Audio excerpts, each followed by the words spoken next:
ಮೈಸೂರಿನಲ್ಲಿ ದಸರಾ ಸಂಭ್ರಮ ಕಳೆಗಟ್ಟಿದೆ. 3ನೇ ದಿನಕ್ಕೆ ಕಾಲಿಟ್ಟ ದಸರಾ ಮಹೋತ್ಸವದಲ್ಲಿ ಇಂದು ದಂಪತಿ ಟಾಂಗಾ ಸವಾರಿ ಮಾಡಿ ಮಿಂಚಿದ್ರು.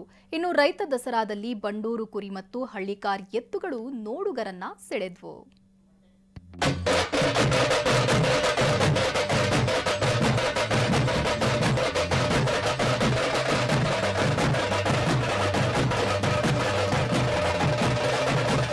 ಮೈ ನವಿರೇಳಿಸುವ ವೀರಗಾಸೆ, ಡೊಳ್ಳು ಕುಣಿತಕ್ಕೆ ಮಹಿಳೆ ಹೆಜ್ಜೆ ಹಾಕ್ತಿದ್ರೆ ಹಳ್ಳಿಕಾರ್ ಜೋಡೆತ್ತು ಬಂಡೂರು ಕುರಿಗಳು ದಸರಾ ಮೆರಗನ್ನ ಹೆಚ್ಚಿಸ್ತಿವೆ.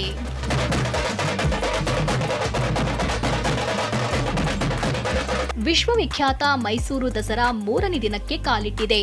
3ನೇ ದಿನವಾದ ಇಂದು ರೈತ ದಸರಾ ಹಬ್ಬದ ಸಂಭ್ರಮ ಮತ್ತಷ್ಟು ಹೆಚ್ಚಿಸಿದೆ. ಕೋಟೆ ಆಂಜನೇಯ ಸ್ವಾಮಿ ದೇಗುಲದಿಂದ ವೀರಗಾಸೆ, ಡೊಳ್ಳು ಕುಣಿತದೊಂದಿಗೆ ಸಾಗಿ ಬಂದ ರೈತ ದಸರಾ ಮೆರವಣಿಗೆ ನೋಡುಗರ ಕಣ್ಮನ ಸೆಳೆಯಿತು. ಬಳಿಕ ಜೆಕೆ ಮೈದಾನದಲ್ಲಿ ಆಕರ್ಷಕ ವೇದಿಕೆ ಮೇಲೆ ನಂದಿ ಧ್ವಜಸ್ತಂಭಕ್ಕೆ ಪೂಜೆ ಸಲ್ಲಿಸಿ ರೈತ ದಸರಾಗೆ ಕೃಷಿ ಸಚಿವ ಚಲುವರಾಯಸ್ವಾಮಿ ಚಾಲನೆ ನೀಡಿದ್ರು.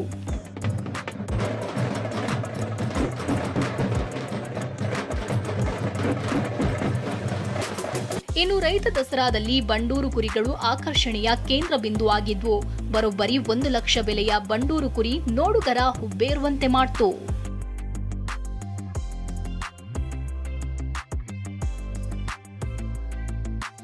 ಮೈಸೂರಲ್ಲಿ ಇಂದು ಸಾಂಪ್ರದಾಯಿಕ ಉಡುಗೆಯಲ್ಲಿ ಮಿಂಚಿದ ದಂಪತಿ ಪಾರಂಪರಿಕ ಟಾಂಗಾ ಸವಾರಿ ಮಾಡಿ ಖುಷಿಪಟ್ರು.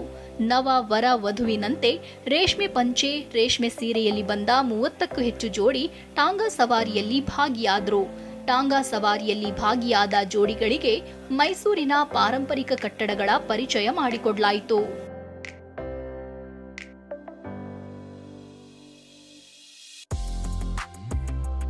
ಇನ್ನು ದಸರಾ ಪ್ರಯುಕ್ತ ಕಾಳಿಂಗರಾವ್ ಸಭಾಂಗಣದಲ್ಲಿ ದಸರಾ ಯೋಗಾಸನ ಸ್ಪರ್ಧೆ ನಡೆಯಿತು. ಮತ್ತೊಂದೆಡೆ ನಗರದ ಜೆಕೆ ಮೈದಾನದಲ್ಲಿ ಮತ್ಸ್ಯ ಮೇಳಕ್ಕೂ ಚಾಲನೆ ಸಿಕ್ತು. Bureau report, TV9.